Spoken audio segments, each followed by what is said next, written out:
पकड़ने का निर्णय हमने उचित नहीं लिया, किंतु पीछे हटना भी तो संभव नहीं।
उसे इस सर्वनाश से बचाने के लिए हमें इस विष का पान करना पड़ेगा।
हे त्रिलोकीनाथ, कुछ कीजिए, अन्यथा अनर्थ हो जाएगा। हे जगदीश्वर, राक्षसों को यदि अमृत कलश प्राप्त हो गया तो उसे पीकर वे अमर हो जाएंगे और इन देवताओं के लिए नई बाधाएं उपस्थित हो जाएंगी। चिंता न करो नारद, अमृत देवताओं को ही प्राप्त होगा।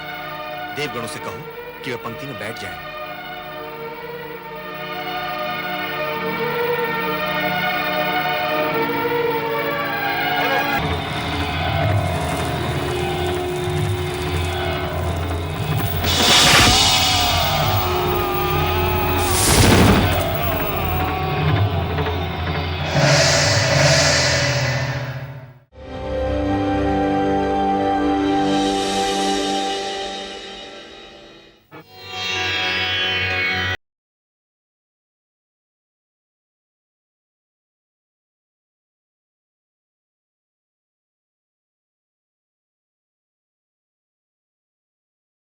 ओम नमः शिवाय।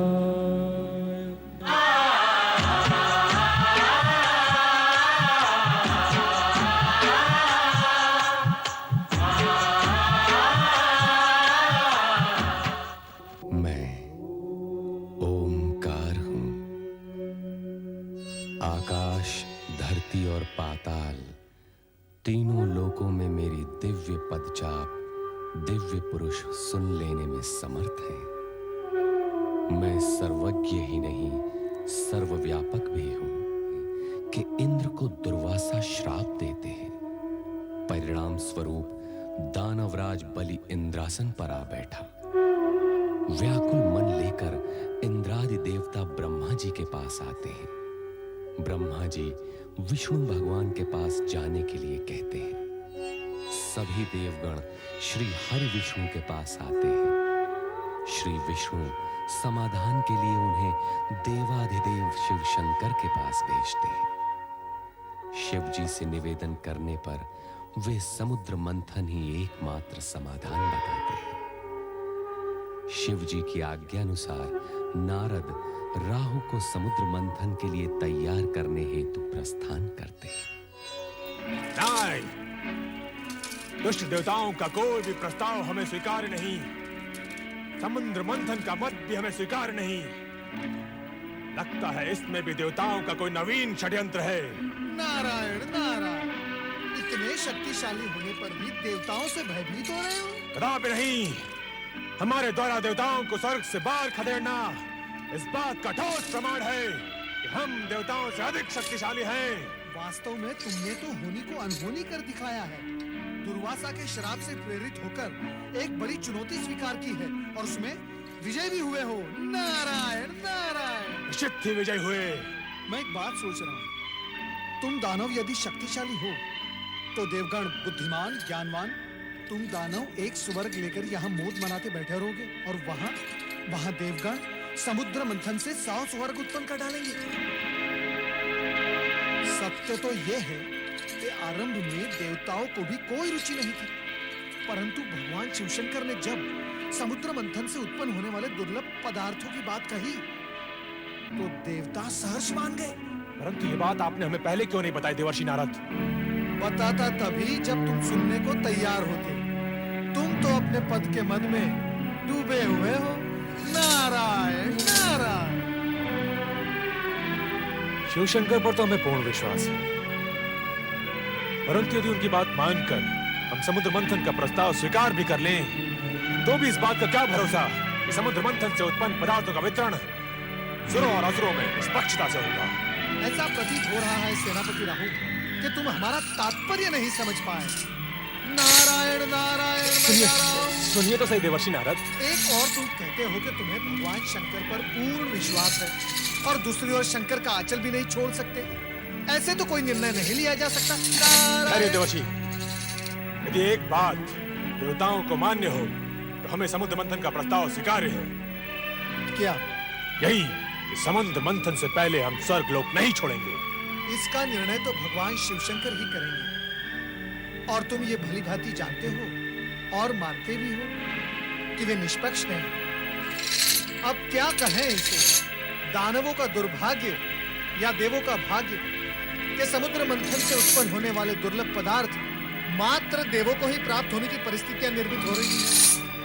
धन्य हो प्रभु, धन्य हो। दानव अपने दुर्भाग्य का द्वार स्वयं खटखटाने जा रहे हैं। नारायण। ठहरे देवर्षि नारद, मैं इस विषय पर एक बार शिवशंकर से बात करना चाहता हूँ। शुभस्य शीघ्रम। देवादिदेव महादेव और सेनापति राहु एक दूसरे से भली भांति परिचित हैं। चलो चले कैलाश। ओम नमः शिवाय। कैलाश। है जाइए असुर सेनापति राहु। मुझे शिवशंकर से भेंट करनी है। कैलाशपति अभी ध्यान में है, तुम्हें प्रतीक्षा करनी होगी। बात महत्वपूर्ण है, मैं प्रतीक्षा नहीं कर सकता। शिवशंकर, महेश्वर, मेरा बात मत रोको, नहीं तो अनिष्ट हो जाएगा। नारायण नारायण नारायण नारायण। शांत हो जाओ शिवगुरु, शांत हो जाओ। अतिथि के साथ ऐसा व्यवहार शोभा नहीं देता। किंतु ऋषिवर, ये हमारे शिवजी के ध्यान में बाधा डाल रहे हैं, इनसे कहिए कि बाद में आए। नारायण नारायण, ये बाधा नहीं डालेंगे। महादेव शिवशंकर की आज्ञा से ही वे यहाँ पधारे हैं। पधारिए पधारिए राहु, पधारिए।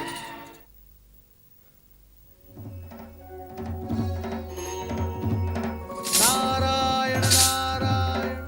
हे शिवशंकर, कैलाशपति, क्षमा करें प्रभु, आपके ध्यान में व्यवधान हुआ। असुर सेनापति राहु आपसे भेंट हेतु यहाँ पधारे हैं। आपके गणों ने उन्हें रोकने का प्रयास किया, किंतु आओ राहुआ, राम शिवशंकर। हम जानते हैं तुम यहाँ अपने संदेह निवारण के लिए आए हो, और तुम्हारा संदेह यह है कि समुद्र मंथन के पश्चात तुम असुरों से कहीं स्वर्ग न छिन जाए। कहो यह सत्य है? सत्य है शिवशंकर। तो सुनो, तुम्हारी शंका निर्मूल है। इसकी संभावना मात्र उसी स्थिति में पैदा हो सकती है यदि तुम्हारे किसी अन्यायपूर्ण और अनैतिक कार्यों के कारण देवताओं का पल्ला भारी हो जाए। और तुम्हारी दूसरी शंका यह है कि समुद्र से निकलने वाले रत्नादि का विभाजन कैसे होगा। रत्नों का बंटवारा योग्यता के अनुरूप ही होगा। अयोग्य रत्न पाकर कोई भी पक्ष स्वयं ही नष्ट हो जाएगा। कोई और शंका? नहीं, परंतु इतना महान अनुष्ठान संपन्न कैसे होगा? समुद्र मंथन कोई बाल क्रीड़ा तो नहीं। चिंताएं करना न सुरों का काम है, न असुरों का। समुद्र मंथन के कार्य संबंधित निर्णय हमने ले लिया और संबंधित व्यक्तियों को आदेश भी दे दिए हैं। क्षीर सागरवासी विष्णु मंथन क्रिया के लिए मेरु पर्वत का आधार बने और वासुकी नाग रज्जु का कार्य करेगा। तुम जाकर दानवों को प्रेरित करो और शीघ्र ही समुद्र मंथन का कार्य प्रारंभ कराओ। जाओ। नारायण नारायण। शिवाज्ञा को शिरोधार्य कर दानवराज बलि से मंत्रणा करने के पश्चात शंकाशील सेनापति राहु शंका से उभरे और समुद्र मंथन के लिए तत्पर हुए। इसी प्रकार देवगण भी समुद्र तट पर आ पहुंचे, जहां मेरु पर्वत मथनी और वासुकी नाग रज्जु के रूप में उपस्थित थे।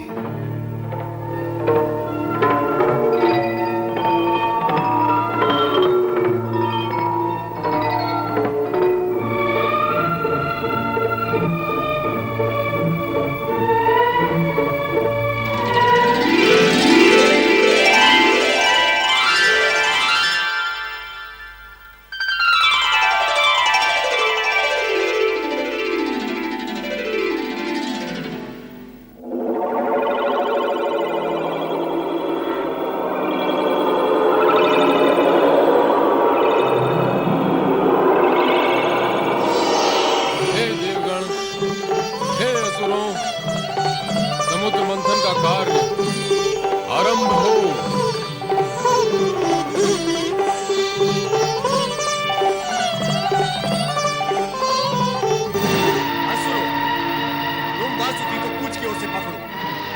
हम देवता मुंह की ओर से पकड़ते हैं। नहीं, पूछ का अर्थ है पीछे होना, और हम तुमसे शक्ति और बल में तनिक भी कम नहीं, इसलिए हम पूछ को पकड़े।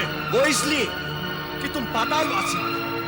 सृष्टि के अंतिम छोर में रहकर ही तुम सहज रह सकते हो। हाँ? कान में कौन सा मंत्र फूक रहे हो मुनिराज? मंत्र? नारायण नारायण, मैं तो देवताओं से ये कहना था, तुम चाहे अपनी जितनी भी प्रशंसा कर लो, परंतु असुरों के समक्ष शक्ति में तुम शून्य हो, शून्य। आग और विष उगलते हुए वासुकी का मुंह पकड़ना देवताओं के बस की बात नहीं। नारायण नारायण। बहुत प्रसन्न हुए कि आज देवताओं को उनकी हीनता का ज्ञान तो हुआ। तुमने हमें हीन कहा? कहा। तो सबसे पहले यही बात सिद्ध कर ली जाए कि कौन शक्तिशाली है और कौन नहीं। हाँ। देवराज ये क्या कह रहे हैं आप? वासुकी के मुख से निकलने वाले विष से बचने के लिए मैंने ये सब सुहाग रचा था, और आप शत्रुता पर उतर आए। सभी देवता वासुकी की पूछ की ओर रहेंगे, और हम असुर मुख की ओर रहेंगे। हाँ।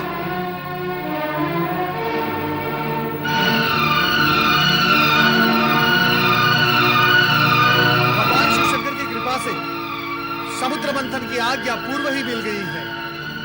शुभ कार्य में विलंब नहीं होना चाहिए, वो उचित नहीं। बोलिए भगवान शिव शंकर की जय। भगवान शिव शंकर की जय।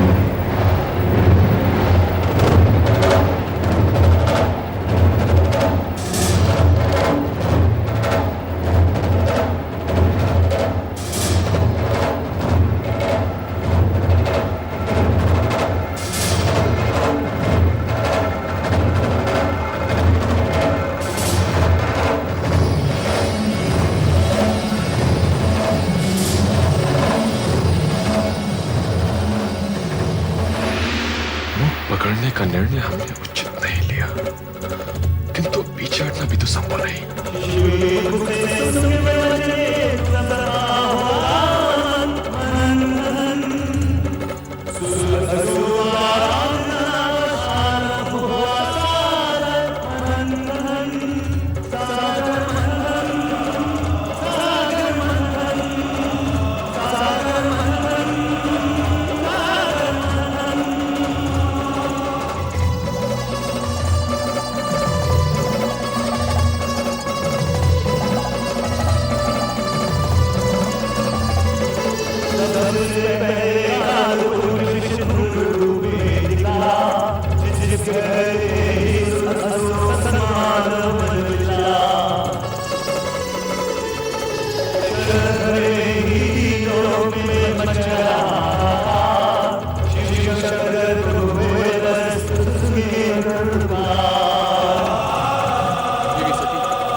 उसे इस सर्वनाश से बचाने के लिए हमें इस विष का पान करना पड़ेगा।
त्रिलोकीनाथ, हे त्रिलोकीनाथ, कुछ कीजिए, अन्यथा अनर्थ हो जाएगा। हे जगदीश्वर, राक्षसों को यदि अमृत कलश प्राप्त हो गया तो उसे पीकर वे अमर हो जाएंगे और इन देवताओं के लिए नई बाधाएं उपस्थित हो जाएंगी। चिंता न करो नारद, अमृत देवताओं को ही प्राप्त होगा। देवगणों से कहो कि वे पंक्ति में बैठ जाएं।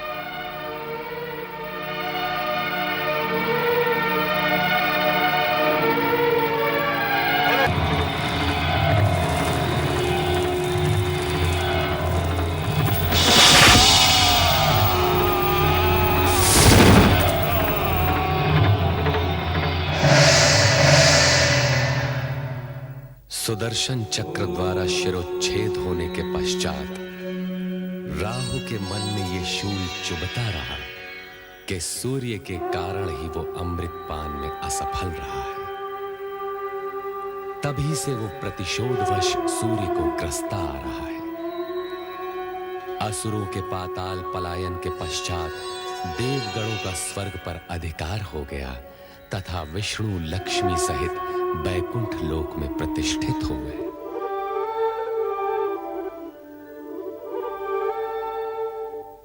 हे जगदीश्वर श्री हरि, आपको पति के रूप में पाकर मैं धन्य हो गई। अब मेरे लिए क्या आज्ञा है स्वामी? हे महालक्ष्मी, तुम्हें समीप पाकर हम पूर्ण हुए। लक्ष्मी और नारायण को एक साथ देखने के लिए हमारे सारे भक्त लालायित हैं। मैं भी तो समुद्र के जल से आपके चरणों में आने की प्रतीक्षा कर रही थी स्वामी। इतने लंबे समय तक मुझे अपने से दूर क्यों रखा भला? हे महालक्ष्मी, हर कार्य पूर्व निर्धारित समय पर ही होता है। भगवान शिव की इच्छा अनुसार समुद्र मंथन जब होना था तब ही हुआ और हमें तुम प्राप्त हुई। नारायण नारायण। वैकुंठ में लक्ष्मी नारायण के प्रथम दर्शन करके आंखें धन्य हो गई। प्रणाम जगदीश्वर, प्रणाम माते। ये सृजनकर्ता ब्रह्मा जी के मानस पुत्र नारद है महादेवी, जो सारी सृष्टि में भ्रमण करते हुए भगवत भक्ति का प्रचार करते हैं। और अब मैं लक्ष्मी नारायण की भक्ति का प्रचार करूंगा। माता लक्ष्मी, आप तो धन वैभव की देवी हैं। आपके भक्तगण आपकी आराधना के बिना धन धान्य और वैभव कैसे प्राप्त कर सकते हैं? नारद जी, हमारी इतनी प्रशंसा न कीजिए, कहीं हमें अभिमान हो गया तो? नारायण नारायण। जो स्वयं भगवान श्री हरि के चरणों में विराजमान हो, उसे तो अभिमान छू भी नहीं सकता माते। महादेवी, कितने चतुर हैं हमारे परम भक्त देवऋषि। आपको अभिमान न हो, इसका प्रबंध इन्होंने अभी से ही कर दिया। ऐसा कहकर आप मुझे लज्जित न कीजिए प्रभु। मैं तो माता लक्ष्मी के चरणों की रज के समान हूँ। धन्य हो नारद। अब यह बताओ, तुम्हारे आने का प्रयोजन क्या है? प्रभु, आप मुझे प्रयोजन पूछकर लज्जित न कीजिए। माता लक्ष्मी समुद्र मंथन के बाद प्रथम वैकुंठ पधारी हैं आप दोनों के एक साथ दर्शन करने हेतु चला आया। नारद, आपको तो ज्ञात है कि हमसे किसी की भी मन की बात छुपी नहीं रहती। आप महालक्ष्मी के दर्शन के साथ साथ एक और भी प्रयोजन लेकर आए हैं। जब आपको सब कुछ ज्ञात है तो आप स्वयं ही बता दीजिए ना। कभी कभी मैं अपने मन की बात भी नहीं समझ पाता। नारायण नारायण। ओम नमः शिवाय। भगवान शिव ने समुद्र मंथन से निकले विष का पान करके सृष्टि को नष्ट होने से बचा लिया। इसके लिए हमें उनका धन्यवाद व्यक्त करना है। क्यों देवऋषि? आप सत्य कह रहे हैं प्रभु। मैं अभी ब्रह्मलोक से चला आ रहा हूँ। परमपिता ब्रह्मदेव ने भी मुझसे यही कहा। उन्होंने ये भी कहा कि देवराज इंद्र सहित सभी देवता भगवान शिव शंकर के प्रति अपना आभार व्यक्त करने के लिए कैलाश की ओर प्रस्थान कर रहे हैं। तब तो हमें भी वहाँ प्रस्थान करना होगा। कैलाश में भगवान शिव तथा माता सती के दर्शन भी हो जाएंगे। यह तो अति उत्तम विचार है देवी। अब आप मेरे यहाँ आने का प्रयोजन समझ गए प्रभु। नारायण नारायण। सच पूछिए तो मैं आप दोनों को यहाँ से कैलाश ले जाने आया हूँ, परमपिता ब्रह्मदेव की आज्ञा से। आप तो सचमुच चतुर हैं नारद जी। प्रभु आपसे भली भांति परिचित हैं। तो चलो कैलाश चलते हैं। ओम नमः शिवाय, ओम नमः शिवाय, ओम नमः शिवाय, ओम नमः शिवाय, ओम नमः शिवाय, ओम नमः शिवाय, ओम नमः शिवाय, ओम नमः शिवाय, ओम नमः शिवाय, ओम नमः शिवाय, ओम नमः शिवाय, ओम नमः शिवाय, ओम नमः शिवाय, ओम नमः शिवाय, ओम नमः शिवाय, ओम नमः शिवाय, ओम नमः शिवाय, ओम नमः शिवाय। त्रिलोकीनाथ भगवान शिव शंकर की जय। चराचरपति देवादिदेव महादेव की जय शक्ति रूपिणी देवी सती की जय। भूत भावन भगवान शिव शंकर की जय। हे सदाशिव, जन कल्याण के निमित्त आपने हलाल अपने कंठ में धारण करके सृष्टि के सभी प्राणियों की रक्षा की है। हम सभी की ओर से आपको कोटि कोटि नमन। ब्रह्मदेव, हमें श्री हरि विष्णु का आभार मानना होगा। इन्होंने पहले कश्यप फिर मोहिनी रूप धारण किया, राहु का वध किया और अमृत की रक्षा की। समुद्र मंथन के सफल आयोजन ने न्याय और नीति की सार्थकता सिद्ध कर दी है भोलेनाथ। देवताओं को स्वर्ग मिला और असुरों को उनके कर्मों का फल। श्री हरि, सबसे अधिक लाभ तो आपको हुआ है। भगवती लक्ष्मी जो आपको प्राप्त हो गई। देवी सती, सत्य तो ये है कि मुझे श्री हरि प्राप्त हुए। इनसे अधिक लाभ तो मुझे हुआ है। नारायण नारायण। लाभ हानि की इस चर्चा में इस सत्य को हम सब भूलते जा रहे हैं कि समुद्र मंथन का मूलभूत विचार परम पिता ब्रह्मा जी का था। माता सरस्वती की सुमधुर वीणा के झंकार से यदि परमपिता ब्रह्मा जी की सृजनशीलता जागृत न होती तो समुद्र मंथन ही न होता। बस नारद, बस अपनी मति की गति को मंद करो और विचार करो कि ब्रह्मदेव की प्रेरणा और श्री हरि विष्णु के सहयोग के उपरांत भी हलाहल विष के लिए समुचित निराकरण न निकलता तो समुद्र मंथन का प्रयोजन, उद्देश्य और समुद्र से प्राप्त अन्य रत्नों की क्या गति हुई होगी? माता सरस्वती, शिव के योगदान की श्रेष्ठता तो निर्विवाद है। अंत में संकट एवं विकट की स्थिति को भोलेनाथ ने ही संभाला है।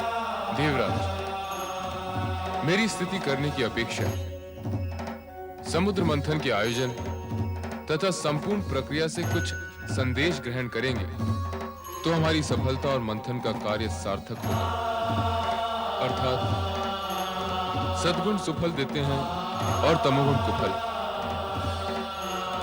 असुरों ने शक्ति, सुविधा और साधन संपन्न होते हुए भी पराजय का मुंह देखा तथा देवगण विजयी हुए। भविष्य में सचेत व सावधान रहने की आवश्यकता है देवराज। स्वामी, आपके अंतिम शब्दों से तो ऐसा लगता है जैसे आप सबको विदा करने की इच्छुक हैं। किंतु मैंने ना तो भगवती लक्ष्मी को दृष्टि भरकर देखा है और ना ही देवी सरस्वती से कुछ चर्चा की है। नारायण नारायण। चर्चा? जब दो देवियां चर्चा करती हैं तो धरती में कंपन होने लगता है। यहाँ तो तीन देवियां चर्चा करेंगी। नारायण नारायण। नारद, माता, अपनी वाणी पर विराम लगाओ। माता, यदि मैं अपनी वाणी पर विराम लगा दूंगा तो श्री हरि का जाप कैसे करूंगा? नारायण नारायण। देवर्षि, अब केवल नारायण के जाप से कार्य पूर्ण नहीं होगा, अब तो नारायणी का जाप भी करना होगा।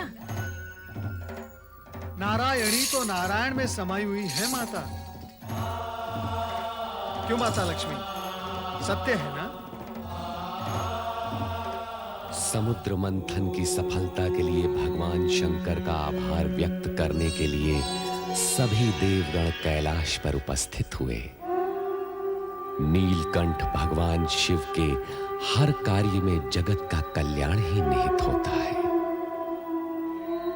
और सृष्टिकर्ता के जगत में दक्ष प्रजापति की 27 कन्याएं अपने हित के निहित पूजा अर्चना पश्चात महल में प्रवेश करती हैं। आनंद आया।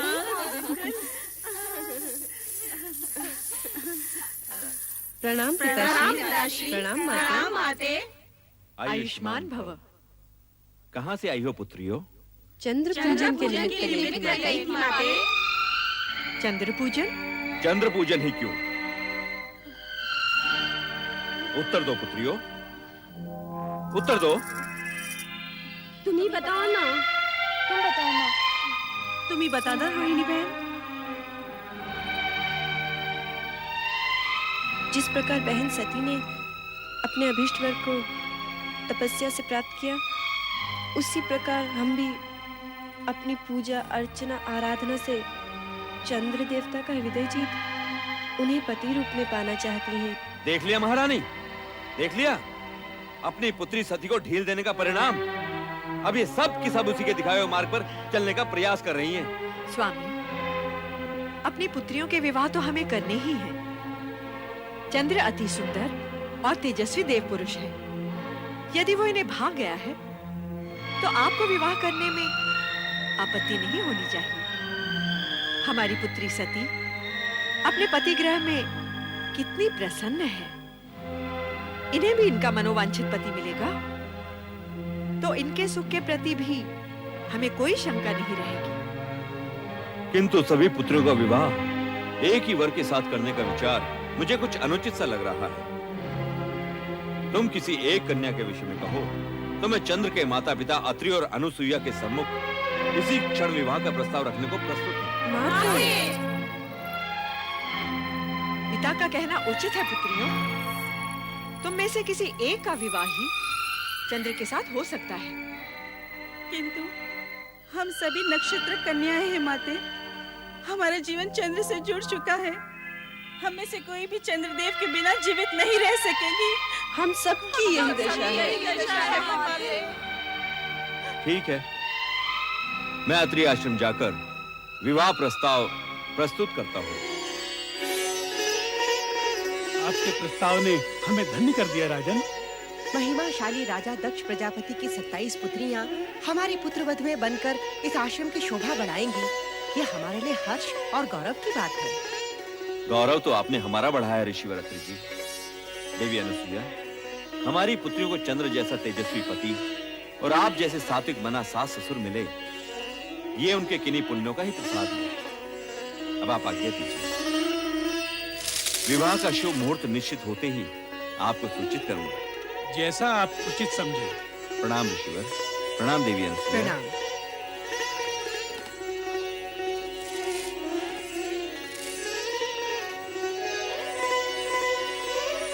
27 नक्षत्र कन्याओं के आगमन से यह आश्रम जगमगा उठेगा। आश्रम ही नहीं, आकाश से स्थित चंद्र महल भी। किंतु क्या स्वामी? मैं सोच रहा था, हमारे पुत्र चंद्र का चित्त अति चंचल है।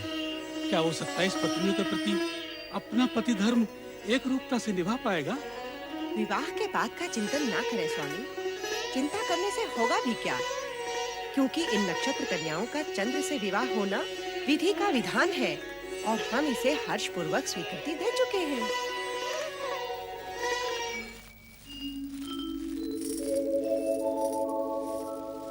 रूपोद्यान प्रफुल्ल प्राय कलिका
स्वामी रोहिणी को लेकर कक्ष में चले गए, हमसे बात भी नहीं की। क्या हम बात करने के योग्य भी नहीं थे? जो हमें बिना कोई आदेश दिए चले गए।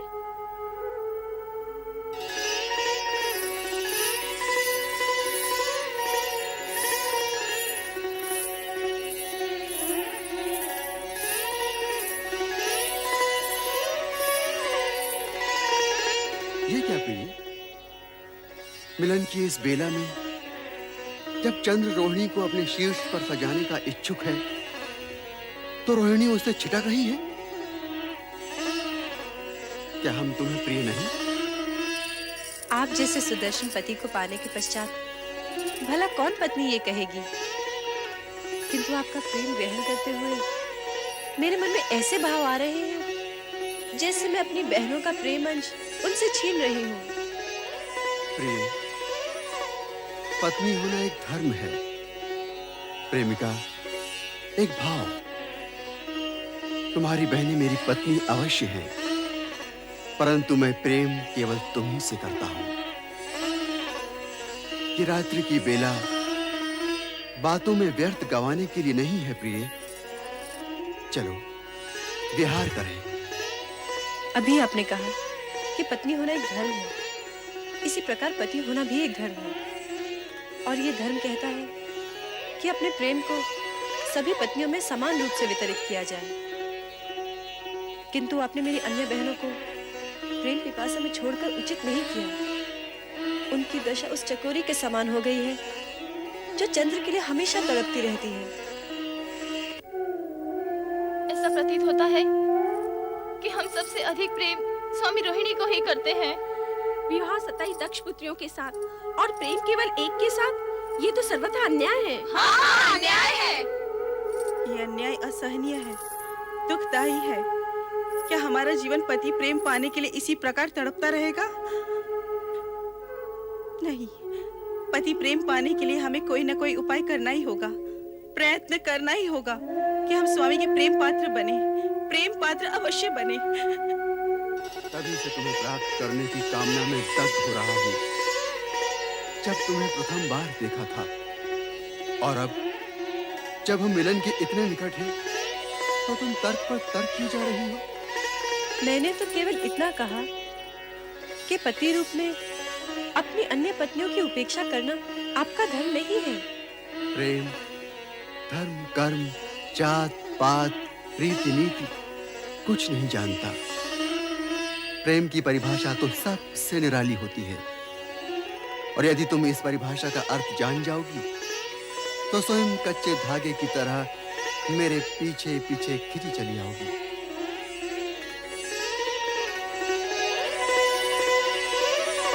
नमः